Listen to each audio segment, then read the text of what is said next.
بسم اللہ الرحمن الرحیم۔ سفر کا مہینہ اسلامی مہینوں میں جیسا کہ باقی مہینے ہیں ویسے ہی مبارک مہینہ ہے، جیسا ربیع الاول ہے، جیسے ربیع الثانی ہے، جیسے جمادی الاولی ہے۔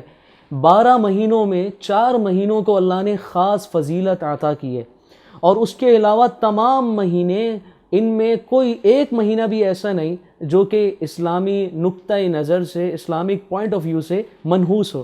ہمارے معاشرے میں سفر کے مہینے کو نہ جانے کیوں منحوس سمجھا جاتا ہے، اس کی وجہ آج تک تلاش نہیں کی جا سکی۔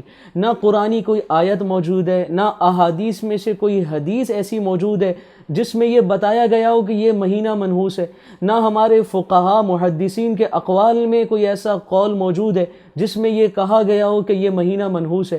یہ لوگوں کی من گھڑت بات ہے، اور اس مہینے کو لوگوں نے اپنی من گھڑت باتوں سے اور چند واقعات سنا کر منحوس قرار دے دیا، اور مسلمانوں میں یہ چیز اتنی زیادہ پھیل چکی ہے کہ اب شادی یا نکاح کا انعقاد ہو، یا نکاح کی تقریب ہو، یا کوئی سی بھی تقریب جو سفر کے مہینے میں آ رہی ہو، تو سفر کے مہینے کے بجائے ربیع الاول کے مہینے میں اس تقریب کو اس لیے کیا جاتا ہے کہ سفر کا مہینہ منحوس مہینہ ہے۔ آپ ہالز میں اور ڈیکوریشن والوں کے پاس جائیں تو سفر کا مہینہ ان کا تقریبات سے خالی ہوگا، اور ربیع الاول کے مہینے میں لائن سے تقریبات ہوں گی اور فرصت ہی نہیں ہوگی۔ اس کی وجہ ربیع الاول کا مہینہ بہت بابرکت ہے، حضور علیہ السلام کی آمد کا مہینہ ہے۔ یہ وجہ بھی ہو سکتی ہے تقریبات منعقد کرنے کی، نکاح وغیرہ، لیکن اس سے زیادہ وجہ یہ معلوم ہوتی ہے کہ سفر کا مہینہ چونکہ منحوس سمجھا جاتا ہے، اس مہینے تقریبات منعقد نہیں کی جاتی، تمام تقریبات ربیع الاول کے مہینے کی طرف مؤخر کر دی جاتی ہیں۔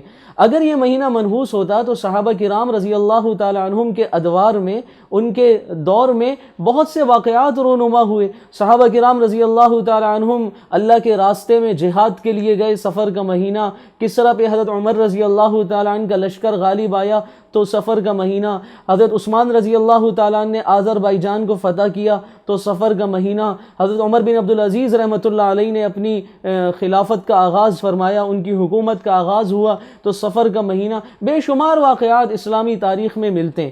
تو یاد رکھیں کہ اسلام کا نقطۂ نظر یہ ہے کہ کوئی مہینہ منحوس نہیں، کوئی ہفتہ منحوس نہیں، کوئی دن منحوس نہیں۔ ہاں، نحوست انسان کے اعمال کی وجہ سے آتی ہے۔ جس وقت انسان گناہ کرتا ہے وہ لمحہ انسان کے لیے منحوس ہو جاتا ہے۔ گناہوں سے انسان کی زندگی میں، انسان کے گھر میں، انسان کی تقریبات میں نحوست آتی ہے، اور اس بے برکتی کا تذکرہ تو قرآن میں بھی ہے کہ گناہوں سے بربادی آتی ہے، اور اس بربادی کا تذکرہ تو احادیث میں بھی ہے کہ گناہوں سے بربادی آتی ہے۔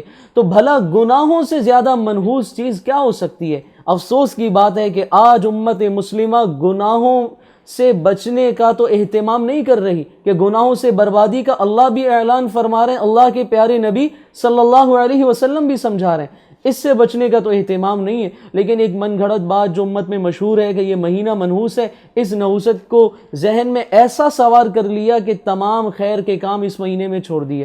تو اس لیے حیثیت مسلمان ہونے کے یہ اپنا کانسیپٹ کلیئر کرنا ضروری ہے کہ سفر کا مہینہ عام مہینوں کی طرح بہت بابرکت، بہت منور اور بہت ہی عظیم مہینہ ہے۔